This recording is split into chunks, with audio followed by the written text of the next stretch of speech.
ഒരു സാധാരണ കുടുംബം പെട്ടെന്ന് സാമ്പത്തിക പ്രതിസന്ധിയിലായി. എന്ത് ചെയ്യണമെന്ന് അവർക്ക് മനസ്സിലായില്ല. എല്ലാ വഴികളും ആലോചിച്ചു, എല്ലാ വഴികളും അടഞ്ഞു. സഹായിക്കാൻ ആരുമില്ല. കുടുംബാംഗങ്ങളെല്ലാം കൂടി ആത്മഹത്യ ചെയ്യാൻ തീരുമാനിച്ചു. എങ്ങനെ വേദനയില്ലാതെ ആത്മഹത്യ ചെയ്യാം എന്നായി. അതിനുള്ള വഴികൾ അവർ തേടി. അങ്ങനെ ഒരു 7 മാർഗങ്ങൾ കണ്ടെത്തി വേദനയില്ലാതെ ആത്മഹത്യ ചെയ്യാൻ. അപ്പോൾ ആ വീട്ടിലെ ഇളയ കുട്ടി 4ാം ക്ലാസ്സിൽ പഠിക്കുന്നവൻ അച്ഛനോട് ചോദിച്ചു, അച്ഛാ, ആത്മഹത്യ ചെയ്യാൻ 7 വഴികളുണ്ടെങ്കിൽ ജീവിക്കാൻ അതിലേറെ വഴികൾ കാണില്ലേ? അവർ ഒറ്റ ചോദ്യം ആ കുടുംബത്തിന്റെ തീരുമാനത്തെ മാറ്റിമറിച്ചു. അവർ അവിടെ നിന്ന് തിരിച്ചു കയറി ജീവിതത്തിലേക്ക്.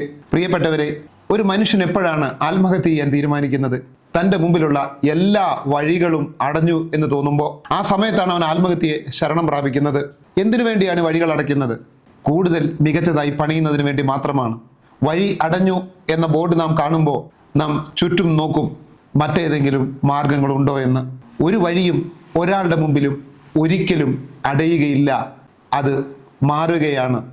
ആ വഴി മാറുന്നത് ഉൾക്കൊള്ളാൻ നമുക്കാവണം.